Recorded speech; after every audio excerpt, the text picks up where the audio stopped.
Amém, Jesus. Pode começar. Amém, Senhor. Então, hoje vamos estar lendo, né, a quinta trombeta.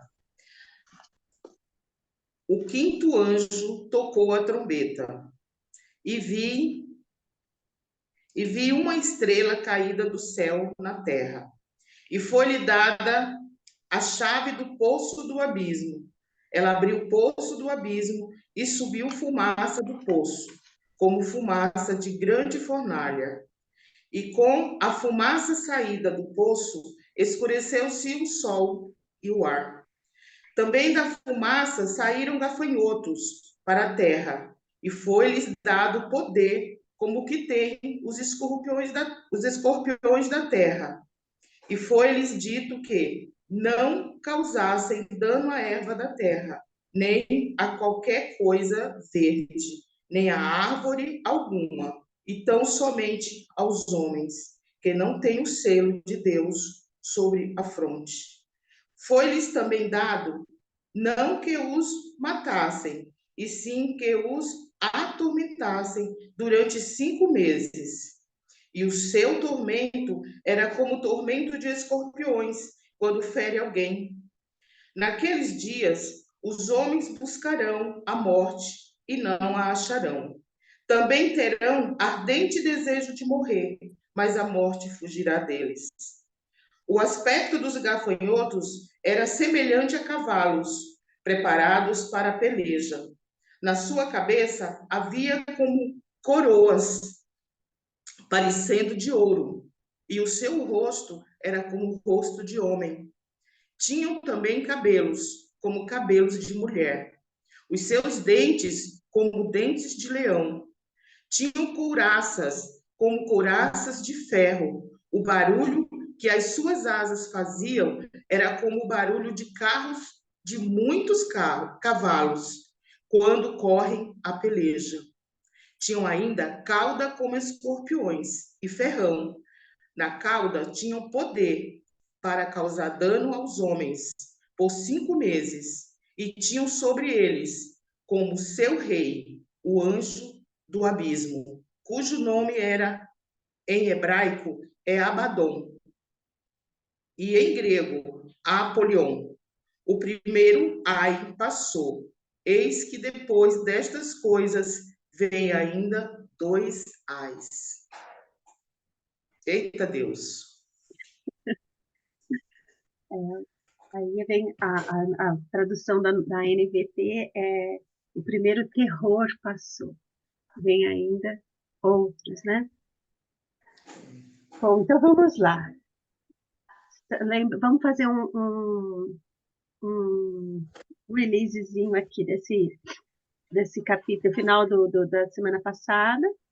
Nós estávamos com os 4 anjos tocando a trombeta, e cada anjo que tocava a trombeta, a gente tinha um efeito sobre a terra, né? Então, sobre as águas, sobre o mar, sobre a vegetação, né? Então, sobre a criação nesse sentido, né? E agora a gente tem uma nova figura aí. Então, primeiro vamos ver quem é essa figura que assim que o anjo toca a quinta trombeta, é uma estrela que cai do céu. Quem que será que é essa estrela? Satanás. Tem mais, é ele mesmo, mas então, quais as analogias que a gente faz? Da onde que vem essa analogia? Uma estrela que caiu do céu. Do início dos tempos, né? O Satanás, ele sempre quis imitar o Senhor. Na verdade, ele quis tomar o lugar do Senhor, ser igual. E com isso, ele foi expulso do céu, juntamente com a terceira parte dos anjos. Uhum. Desculpa, porque eu entendi Uhum. que nos leva a esse pensamento, a essa analogia do início. Foi ele quem foi expulso e caiu sobre a terra, né? Isso. E aí, quem mais? Isaías 14, né? Só para corroborar aí, bom dia. Como caíste do céu, ó estrela da manhã, filha da alva. como foste lançado por terra, tu que debilitavas as nações, e tu dizias no teu coração: eu subirei ao céu, e acima das estrelas de Deus exaltarei o meu trono, e no monte da congregação me assentarei, da banda dos lados do norte. A presunção do inimigo, né? Isso aí. Esse texto mesmo que eu estava pensando, Esther. Então, vamos lá. Pergunta. Satanás, isso aqui é uma coisa que vai acontecer ou já aconteceu? Já aconteceu. Olha aí. Então, é uma coisa para o final dos tempos? Ou é uma coisa para os tempos?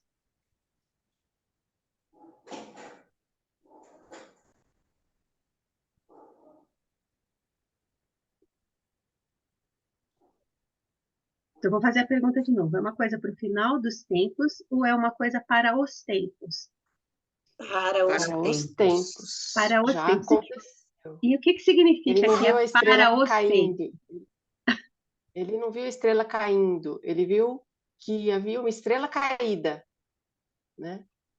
E quando eu digo para os tempos, significa que foi um tempo cronológico lá atrás marcado? Não. Não, né?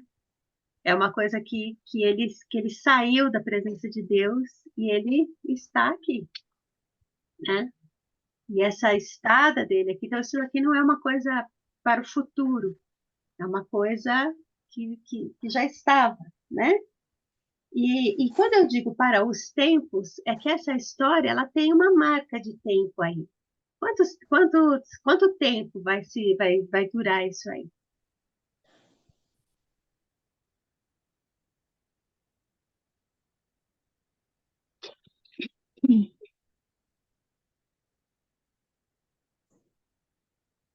Até a volta de Jesus, Edith, até a segunda volta? Tá escrito no texto. Procurem aí.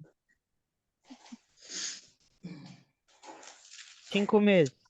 Você 5 está falando dos 5 meses. meses? Por que Ah, é. 5 meses? Vamos pensar. Por que 5 meses? Por que não 6 meses? Por que Porque, 5? segundo o pastor Hernandes, é o tempo da vida do gafanhoto. É o tempo que ele dura. É uma coisa, eu acho que até a comparação de João com o gafanhoto é por causa disso, né? Porque dura 5 meses, né? Mas saindo só um pouquinho da literalidade do texto, assim, e indo um pouquinho mais adiante, vamos pensar um pouquinho sobre isso.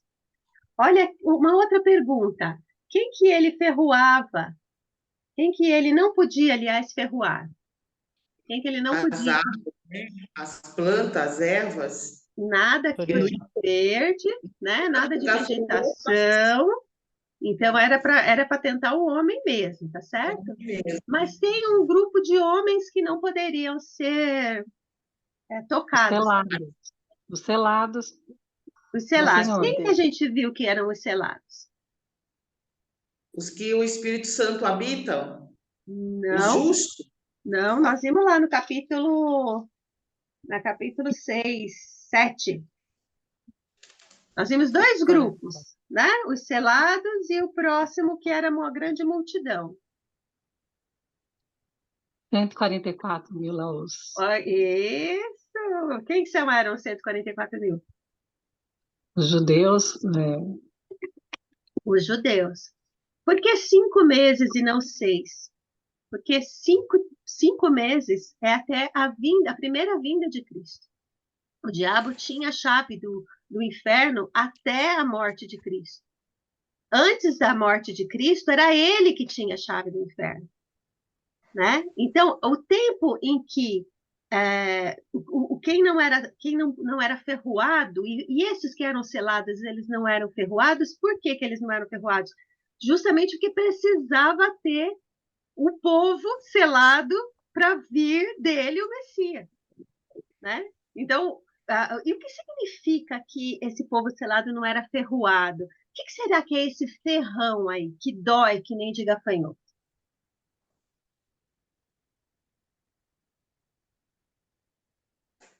Quem já foi mordido por gafanhoto, não, por escorpião? De escorpião não, mas por abelha, sim, dói pra caramba, meu. Dói, né? É uma dor que vai por dentro, as pessoas dizem, né? Eu também nunca fui, mas eu estava ouvindo que é uma dor que vem por dentro, né? A aflição daquele que não tem esperança. A aflição daquele que quer controlar o futuro e não consegue. É uma aflição, é uma dor, é um tormento. O que vai acontecer amanhã? O que vai acontecer amanhã? O povo que não era o povo de Deus, os judeus selados por Deus, eles não tinham uma promessa assim clara. Embora, claro, alguns dos estrangeiros que se chegavam, eles tinham, eles eram acolhidos, né? A gente vê toda essa. Em Levíticos tem uma parte super bacana, que nunca deixe que o estrangeiro diga, sou estrangeiro, eu nunca vou poder fazer parte desse povo, né? Quem se achegava ao judaísmo naquela época conseguia ter essa mesma promessa, né? Mas a terra vivia sem uma esperança. Por quê? Porque a chave do inferno estava na mão dessa estrela caída, né? Ele puxava para dentro dela, né? Ele aferroava com o medo do futuro. E é interessante que são 5, porque olha que interessante. O sexto dia, vamos dizer assim, o sexto é a vinda de Cristo, a morte em que ele toma a chave, e o sétimo dia vai ser a renovação, a redenção total. Por isso que são 5 meses, né? São 5, o período de 5 aí significa que tem mais 2 para ser perfeito, né? Então é interessante a gente pensar que o diabo nessa cena, e nós vamos ver daqui a pouco, gente, né, que há 2 capítulos, a gente vai ver a mulher e o dragão. A gente vai ver uma coisa bem interessante que está depois disso. Então, esse trecho, ele fala sobre esse terror de quem não tem Jesus, né? Lá eram só os selados, né, nesse período, porque Cristo não tinha vindo ainda para ser para todo mundo, né? Aqui só fala dos selados que não eram para ser tocados, né? Ah, então isso não acontece agora conosco, não porque agora nós somos selados com o selo do Espírito Santo, né? E agora ele também não tem mais a chave do inferno. A chave do inferno, o que diz lá os evangelhos? Quem é que, quando Jesus morreu, o que ele fez? Foi até lá o inferno e voltou. E Venceu a ele morte. E agora ele venceu a morte, e agora quem tem a chave do inferno? Ele, Jesus. Jesus. Jesus já não é mais Satanás quem tem. Ele está agora na terra aqui rugindo, vendo quem ele possa tragar. Mas ele já não tem mais o poder de jogar as pessoas no inferno, assim, de atormentar nesse sentido, de tirar a paz nesse sentido, né? Então, esse texto não é uma coisa que vai, viu, acontecer. Ele é um texto que aconteceu, acontece, porque ele é um texto para os tempos. Mas ainda tem gente que é perturbada por esses gafanhotos? Sim, ainda tem gente. Ainda tem gente que sofre as dores? Sim, ainda tem gente. Tem gente ainda que está nessa luta? Sim, ainda tem gente. Porque não é uma coisa que só terminou lá. Mas existe já uma solução para esse selo ser expandido. Então, muito mais pessoas já não têm mais essa dor desse ferrão, dessa ansiedade, do medo da morte, né? Por que que a gente já não tem mais medo da morte? Porque a gente agora sim já foi selado com outro selo, não com o selo dos 144 mil, mas com o selo do Cristo, da grande multidão, né? E aí, quem mais gostaria de falar? Quem que leu o Pastor Hernandes e ele fala diferente aí? Pode falar.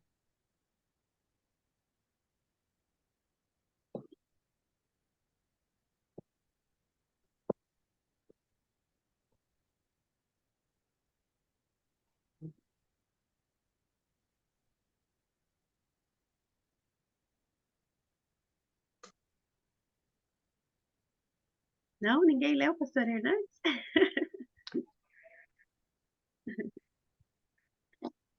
Eu acho interessante. Pode falar, quem ia falar? Alguém ia? Não?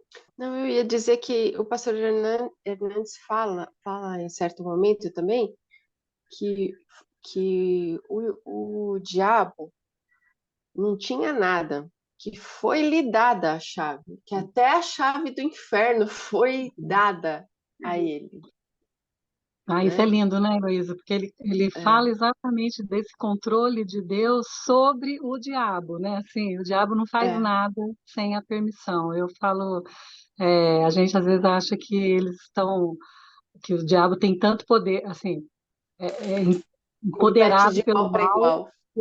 que ele pode, e o pastor Fernandes fala bastante disso, né? Que ele não tem nada mesmo, ele não tem poder nenhum, ele só tem aquilo que Deus permite que ele tenha. É isso. E acho que engraçado que também esses, vou usar uma expressão, não sei se é a melhor, né? Mas esses diabinhos que vêm junto a esses anjinhos que vêm junto aí do mal, eles também têm uma coroa de ouro na cabeça, que foi dada também para eles, né? Uma autoridade, um certo poder para atormentar.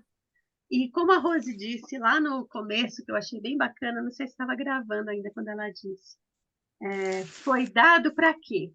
Por que será que Deus concedeu a essa estrela caída o poder e a essas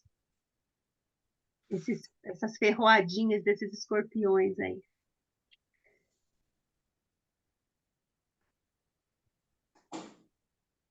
Deus podia não ter dado esse poder e aí a gente estava numa boa? Que é isso? Como é que é isso aí?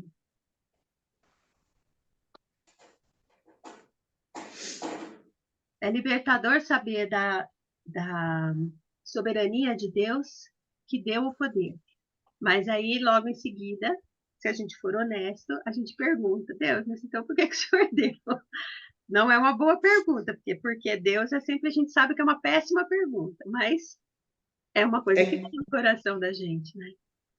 é que, na verdade, Edith, o objetivo de Deus, em meio a todo esse sofrimento, ainda é despertar a fé das pessoas, né? Para o arrependimento, para a salvação, porque, porém, mesmo em meio a todo esse sofrimento, muitas pessoas não irão se arrepender. Isso que é terrível, né, de pensar. O sofrimento passa, né, e a trombeta será tão grande, que os gafanhotos, né, a gente vê aqui, né, os gafanhotos, a função do gafanhoto é o quê? Comer a plantação, comer as, né, árvores, folha, né? Mas aqui esse propósito né, ele veio para as pessoas, para atacar o homem mesmo, né? E Deus, claro, Deus já sabendo de tudo isso, né? Ele ainda investe nas pessoas, ele ainda acredita que as pessoas, mesmo em meio ao sofrimento, podem se arrepender. Ainda há oportunidade, né? Porque assim, a gente sabe que o inimigo ele é limitado. Deus dá limite para que o inimigo haja. Ele só vai até onde Deus permite. Nós temos tantos exemplos na Bíblia, né, como a vida de Jó, como entre outros. Nossa vida mesmo. Às vezes a gente passa por, né, aflições, mas a gente sabe que Jesus está ali do lado e o inimigo ele pode sim ser ação do inimigo, pode, mas ele vai só até onde Deus permite. Porque o objetivo de Deus é que todos se salvem. Por mais que ele saiba que nem todos, né? Porque é Ele quem nos escolhe, não somos nós quem o escolhemos. Mas Ele ainda tem esse desejo. Tanto que em Isaías 55:6 deixa muito claro, né? Busque o Senhor enquanto se pode achar. Né? Então, Ele nos dá a oportunidade, Ele nos dá essa esperança de que se nos arrependermos, seremos salvos. Uhum. Mara, ia falar É mais... alguma coisa? Não. Não? É interessante que isso aí é uma trombeta, né, gente? Isso é uma trombeta. Lembra da função da trombeta? Trazer aviso, né? Avisar. Isso que a Rose falou, nós fizemos o caminho de nos afastar de Deus. Nós já fizemos esse caminho de nos afastar de Deus. E existe cada uma dessas trombetas para nos fazer lembrar de voltar para o caminho de Deus, né? Então, cada uma dessas trombetas, elas têm uma função de resgatar mesmo o povo, de trazer de volta o povo, aqueles que se haviam de salvar, né? Então, as funções... mas Edith, então, por que que Deus...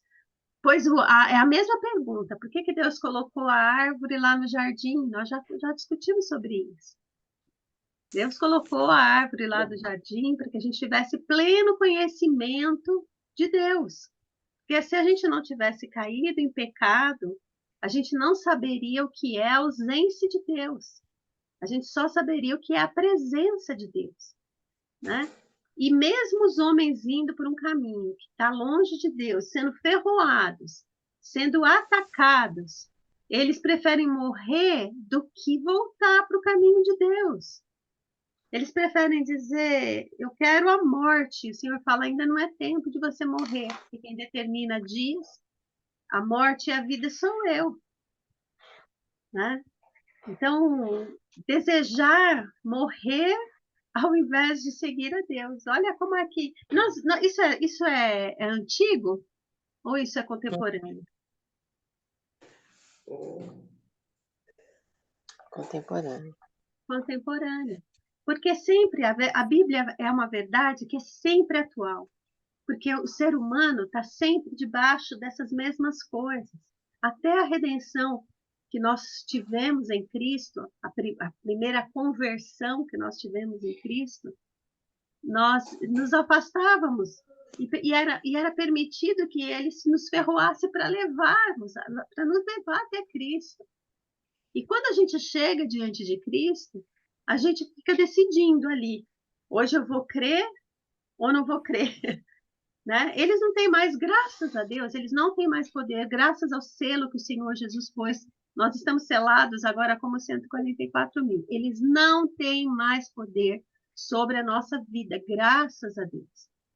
Mas eles ficam rodeando e trazendo para a gente as mesmas preocupações, as mesmas coisas, as mesmas vontades de controle, as mesmas coisas, né?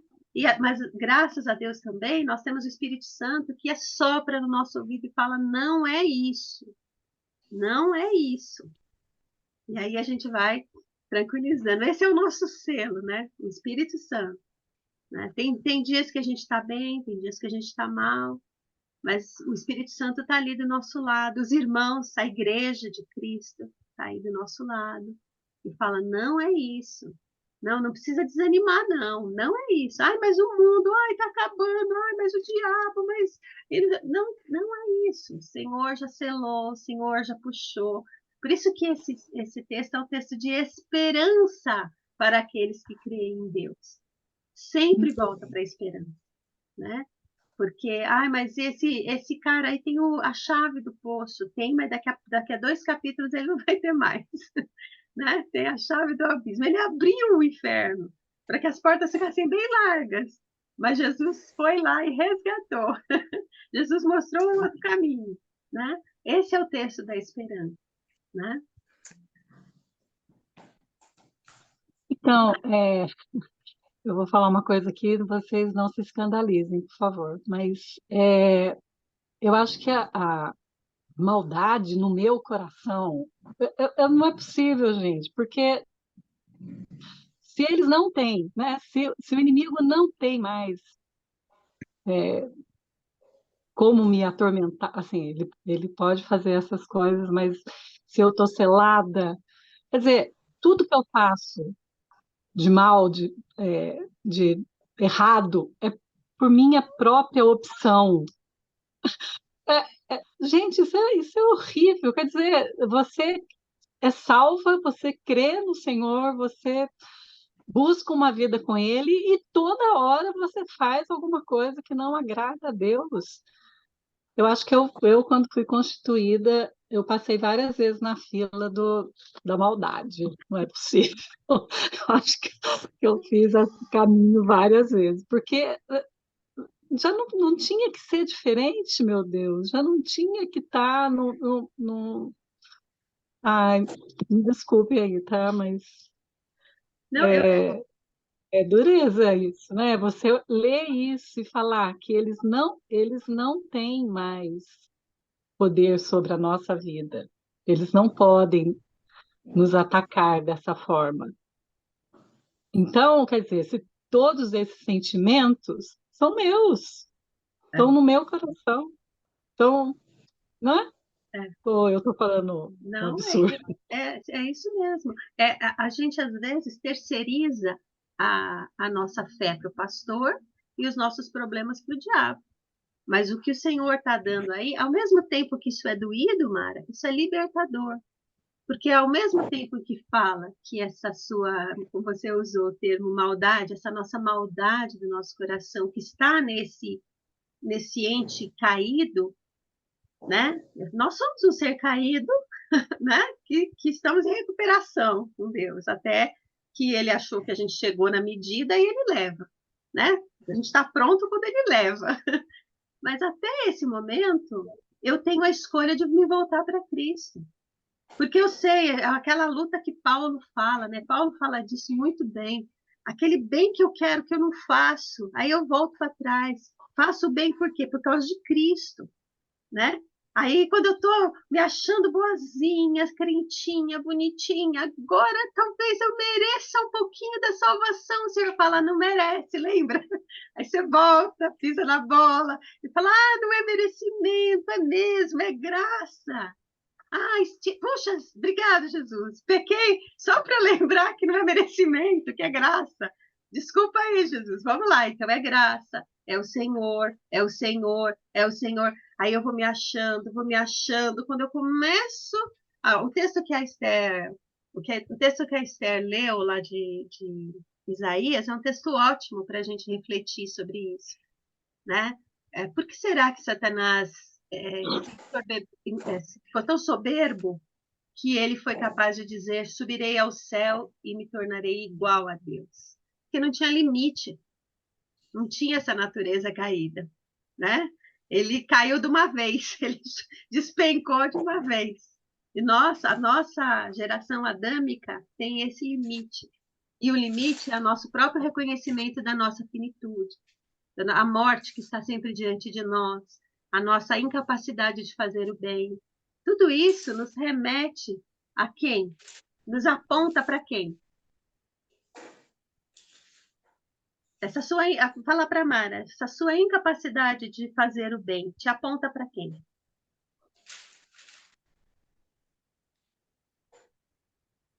Para você ou para Cristo? Isso. Bom dia, meninas. Bem? Pois Bom não, dia. Adriana. Bom dia. Acho que nem a Mara disse, né? A gente fica fazendo essas reflexões, né? Mas ela nos aponta para Cristo, para essa necessidade, né? De a gente estar sempre sujeito à vontade de Deus, que por nós mesmos nós não vamos conseguir jamais, né? A gente fala assim, nossa, eu sou tão boa, né? Eu oro, eu leio a Bíblia, né, Senhor? O Senhor sabe de todo o meu esforço. Mas desde lá do Éden, ele deixou bem claro que não era o meu esforço, era a graça, é o amor, é aquele que nos cobre, né? Porque sabendo já do nosso coração, se fosse por mérito, eu acho que a gente não ia conseguir nem chegar nos 144 mil. A gente ia excluir todo mundo, porque a gente ia pelos méritos, né? Quantas vezes a gente quer pregar salvação para outra pessoa, a gente fala, ai, fulano é tão bom, ele merece ser salvo, né? Só falta Jesus no coração dele, né? E para outra, a gente fala assim, isso aí tem que ir mesmo para o inferno queimar. Não é? A gente não... Nós temos essa seleção, mas quando a gente faz essa autoanálise, né, que nem a Mara falou, de nós mesmos, a gente fala, Senhor, como eu preciso, como eu necessito, né? Como eu sou dependente, como eu sou pecador, e a gente para de olhar para o outro achando que só o outro é pecador, porque a gente adora isso, né? Mas eu vou para a igreja no domingo, eu busco ao Senhor, né? Olha como eu me esforço, né? E Deus vem e fala, isso aí não é nada.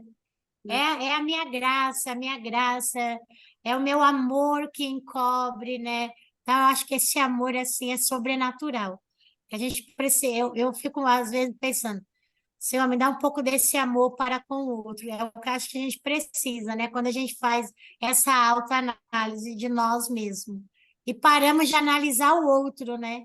Que mas a gente olha o castigo, a mensagem de advertência para o outro. Eu não, estou na igreja.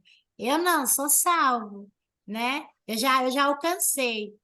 Então, essas análises que a Mara fez é bem assim, é nos apontar para Cristo. É Cristo e nada mais. É a graça. Amém. Amém. A Adriana fala bem, né, gente? Mara, a Adriana fala bem e a Mara pergunta bem, né? A pergunta da Mara é muito boa, Mara. É isso mesmo. Você acha que é só você? Olha, duas semanas passadas, vou abrir meu coração aqui. Eu estava me sentindo tão bem, fui falar num grupo, foi uma bênção, nossa, fui usada pelo Espírito Santo lá. Eu estava assim, inteirinha comigo. Semana passada me deu uma depressão, caí no chão de novo. As meninas do grupo de mães de oração, que a Esté lidera, me mandaram uma cesta de pães, tudo sem glúten. Pão, doce, tudo sem glúten, uma cesta assim, enorme lá no escritório. Aí, olha o que o Senhor me ensinou com a minha dor. Ele me ensinou que não sou eu, que é Ele, que quem faz é o Espírito Santo, que eu continuo sendo frágil e fraca, que as minhas emoções me enganam. Aí, mas ele me ensinou o que é estar ao lado das irmãs, o que é ser igreja, né? E o mais interessante é que eu fui falar no pequeno grupo sobre ser igreja. E o Senhor me ensinou depois, na prática, o cuidado do que é ser igreja. Né? Então, eu vou falando de coisas que eu não entendo. Eu vou falando, eu vou à igreja. Não, nós não vamos à igreja. Ou nós somos a igreja, ou nós não estamos indo a lugar nenhum. A gente pode ir ao templo para, junto com os irmãos, prestar culto ao Senhor. Mas nós somos igreja. Né? E aí você fala, poxa, mas eu caio.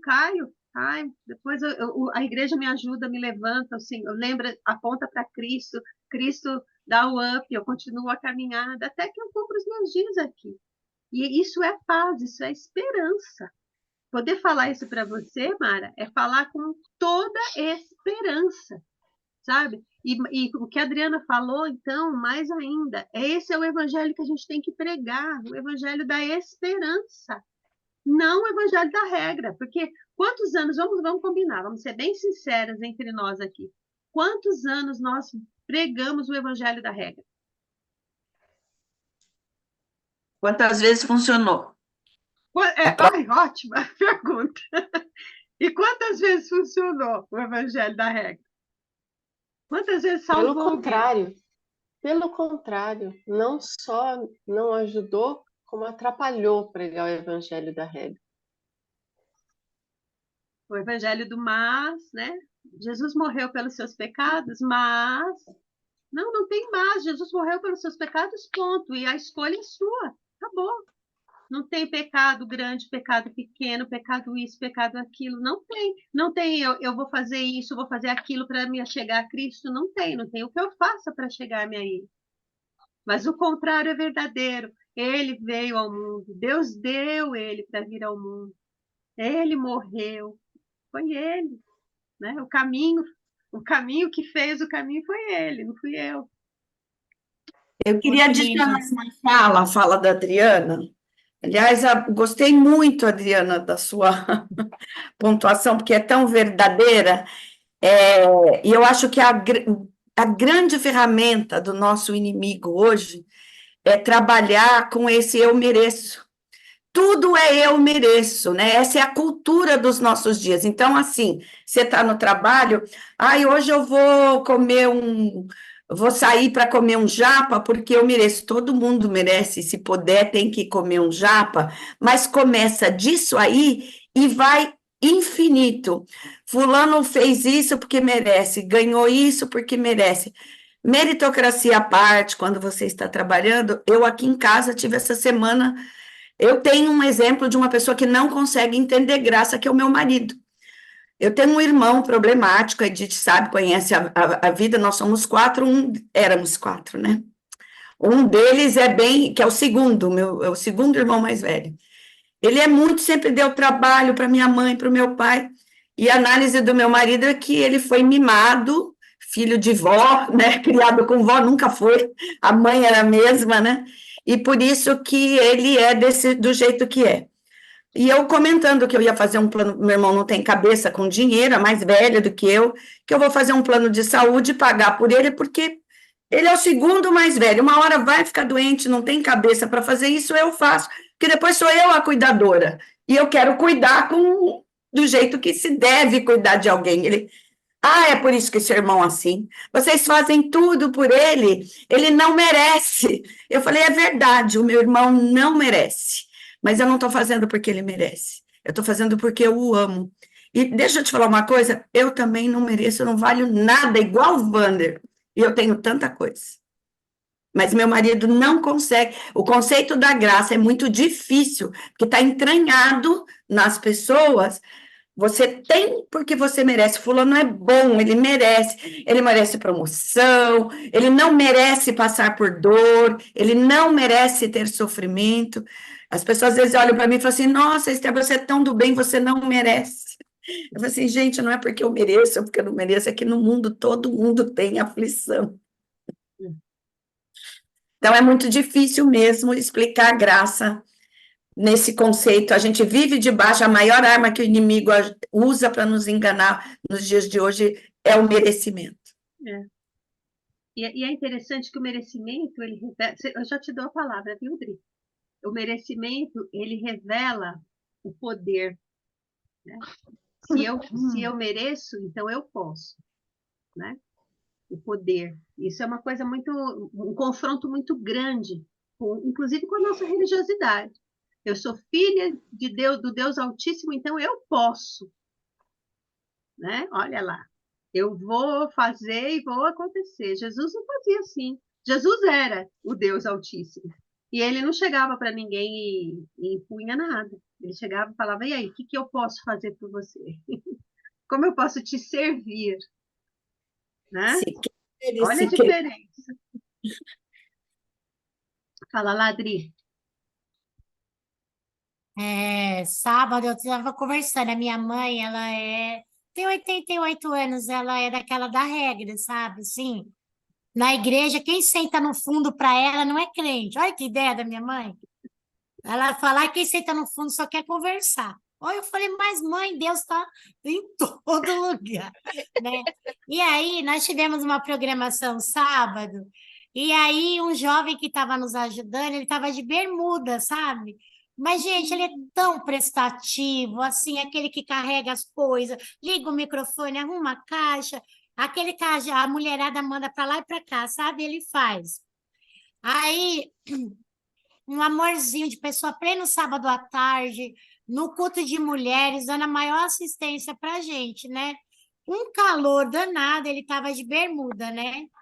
Aí, quando eu estava levando a minha mãe embora, ela falou, as coisas, olha, se o pastor não tomar as rédeas, a igreja vai descambar. Eu falei, mãe, por que a igreja vai descambar, mulher? Você viu um menino de bermuda fazendo as coisas lá na frente da igreja? Eu falei, ai, meu Deus, mãe, Jesus até desceu da cruz agora e falou, não é possível, não. Por causa de... Eu falei, mãe, a gente tem que orar. Olha que maravilha, ele parou a vida dele no sábado. Eu acho que falta esse olhar de graça, né? Ele parou a vida dele no sábado à tarde para atender um monte de mulherada, mandando ele para lá e para cá, carregando, ligando, ficou com a gente do começo ao fim.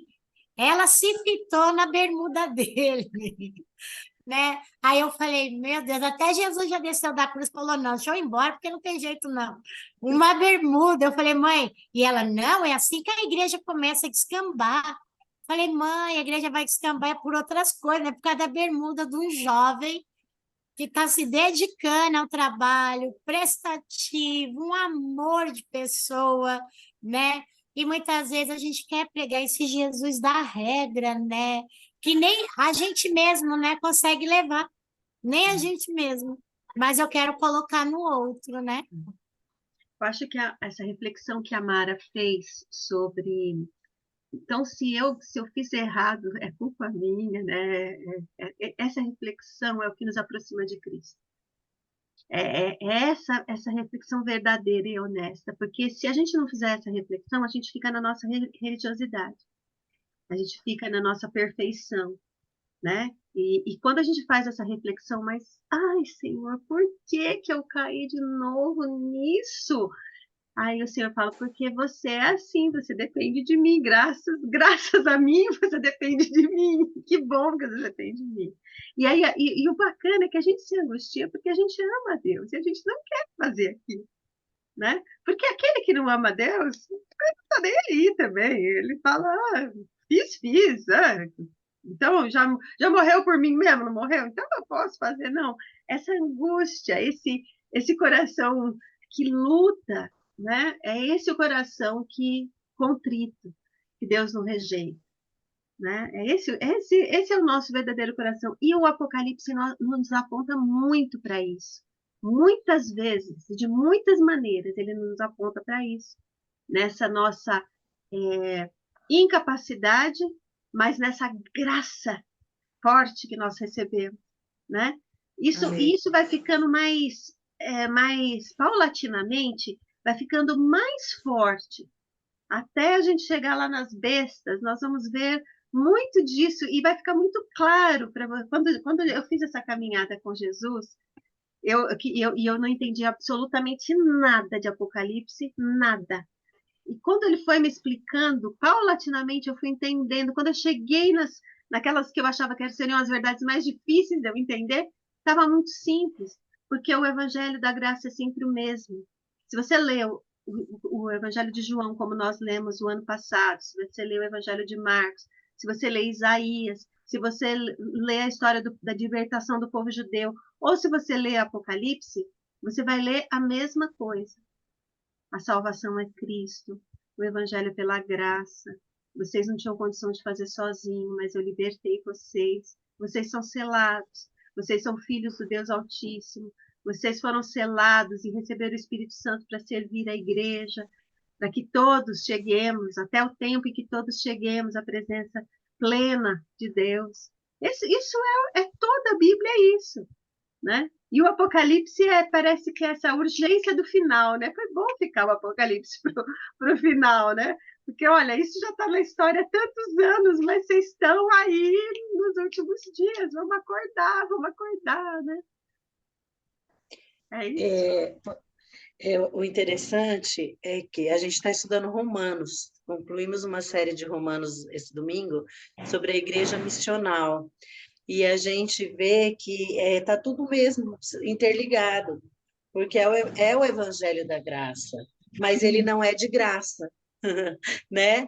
Cristo pagou o preço, e essa coisa da gente, do merecimento, eu até escrevi aqui na fala das irmãs aí, que o merecimento, na verdade, ele vai revelar a nossa egolatria. Então, é o perigo mesmo desse evangelho que está sendo pregado, do que você merece, você tem direito, você é filha amada. Nós somos, sim, cuidadas, até mimadas pelo Pai, né? Essa viagem que eu fiz agora, a gente se sentiu muito cuidado pelo Pai, né? Se sentiu muito amado pelo Pai, mas não é porque a gente merece, é porque Ele é Pai. Então, quando eu penso, isso é porque eu mereço, eu estou inflando o meu ego, e estou entrando no perigo da idolatria, só que aqui no caso da egolatria. Então, com isso, eu sou selado. Se eu sou selada, se eu sou a ungida, nada me toca.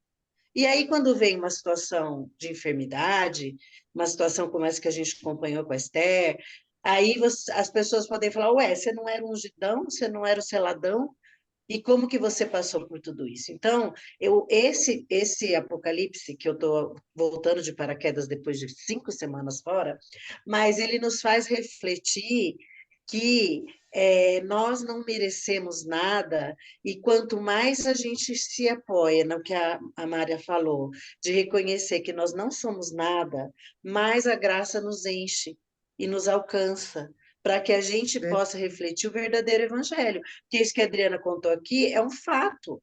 Isso tem em todo lugar, né? As pessoas que te julgam pela tua aparência, as pessoas que te julgam pelo seu comportamento.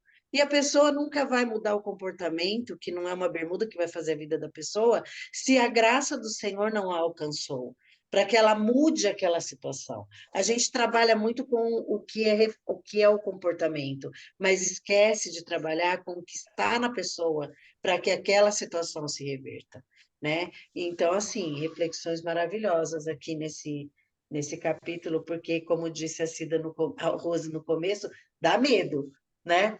Dá medo, mas tudo isso é para nos fazer refletir e pensar onde é que a gente está nessa situação toda, né? A religião nossa é a religião cristã. Então, ela tem que estar baseada em Cristo. É isso. Toda vez que a gente tenta tirar o foco de Cristo, a gente não é cristão. E toda vez que a gente se volta para Cristo, aí a gente volta na religião cristã, né? Então, claro que o Novo Testamento, a Bíblia toda, foi escrita por causa de Cristo. Nós vamos ver isso aí daqui a pouco, né? Já vimos, tudo foi feito por Ele, para Ele, com Ele, do lado dele, né? É isso. Bom, tá vendo? Não foi tão aterrorizante a quinta trombeta. Por quê? Porque a gente olha para Cristo. Quando a gente olha para E a Cristo, graça acaba com medo, né? quando a gente olha para. Olha que bonito isso, presta atenção. Quando a gente olha para Cristo, a gente vê o perfeito amor. E como diz João, o perfeito amor lança Lança fora todo. todo, né? É verdade. Olha que delícia terminar de ler Apocalipse, a quinta trombeta e se sentir amada de Deus. Mara, além de amada de Deus, você é muito amada por nós. A gente vê Cristo em você. Então, obrigada. essa dualidade, ela é nossa, não é sua só, viu? Você não passou mais na fila, não. Nós também passamos na mesma fila. Obrigada. Atrás tem gente. Tem gente de fazer para externo, é uma brincadeira, gente, só porque eu gosto dela. Eu estou bem atrás de você ou na sua frente, acho. Bom, vamos orar para encerrar? Estou com vontade de orar hoje. Posso orar? Ou tem alguém com vontade de orar também? Não? Então vamos lá. Ai, Senhor Deus, como é bom olhar para o Senhor. Como todas as nossas dificuldades, Senhor Jesus, elas caem por terra. Não as nossas fragilidades, porque nós continuamos frágeis, fracos, dependentes, mas as nossas incredulidades, essa maneira de querer conduzir a vida, Senhor Jesus, elas caem por terra, porque a gente pode fazer como Maria, sentar aos seus pés, ouvir a boa parte que vem do Senhor.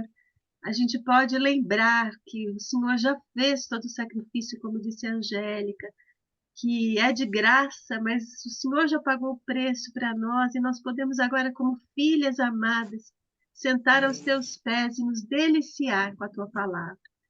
Amém. Nos faça, Senhor, olhar sempre para o Senhor, que o nosso olhar nunca desvie do Senhor.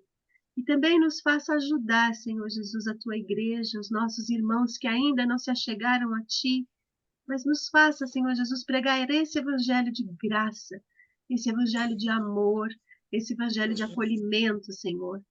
Nos ajude, Senhor Jesus, a testemunharmos, o Senhor nos chamou para isso, a testemunharmos o seu imenso amor por nós e assim tocarmos as vidas das pessoas, Senhor, através do nosso testemunho, Pai.